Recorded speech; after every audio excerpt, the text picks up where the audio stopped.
Então a gente está falando sobre, a gente já falou sobre onboarding, a gente já falou sobre unidade corporativa, a gente já falou sobre design instrucional, método ED.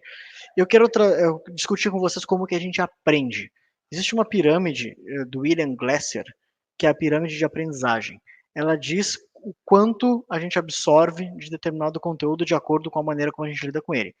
O Glasser disse o seguinte, que 10% do conteúdo, então aqui eles têm as escalas da pirâmide, 10%, 20%, 30%, 50%, 70%, 80% e 95%, e ele diz que 10% é o que a gente lê. Quando a gente lê alguma coisa, a gente retém, a gente aprende 10% daquilo que foi lido.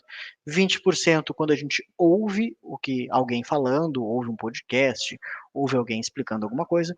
30% quando a gente visualiza, 50% quando nós vemos e ouvimos, então aqui ficaria a parte do presencial, onde parece um monólogo, se a pessoa que está apresentando não estimula o envolvimento, não estimula a participação, vira um monólogo e a gente já sabe que pelo menos aí 50% do material vai ser perdido, porque as pessoas provavelmente não vão aprender. 70% quando nós discutimos sobre o assunto, 80 quando nós colocamos a mão na massa e 95 quando a gente ensina.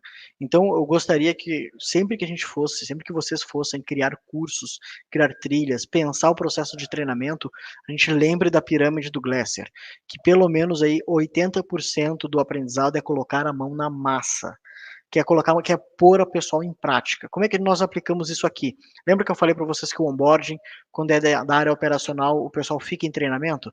80% do tempo em treinamento é na prática, onde eles vão executar sendo acompanhados por um dos instrutores, seja eu, Andressa ou Flores. Então, porque a gente entende que se nós não dermos essa capacitação, esse contato com a prática do trabalho, a retenção de conhecimento deles vai ser muito pequena. Então, sempre que a gente for fazer, com certeza, Ana, todos os tipos de aprendizagem, online, à distância, e tudo que a gente for fazer, inclusive. Então, tudo que a gente for fazer, tudo que a gente quiser aprender, estou estudando para fazer concurso, não sei, qualquer coisa, a gente precisa lembrar que o mais da metade do que a gente de fato aprende vem das discussões que a gente faz a respeito, de colocar a mão na massa e de ensinar sobre o assunto. Então tenham essa pirâmide do Glasser sempre com vocês, em mente pelo menos, para quando vocês forem criar materiais. Como a Andressa comentou, colocar a mão na massa é o diferencial para uma aprendizagem mais assertiva, total diferença. Não tem como eu esperar que alguém aprenda a executar alguma coisa se no meu processo de treinamento eu não previ esse envolvimento prático, supervisionado, mas o contato prático com a atividade que a pessoa vai exercitar.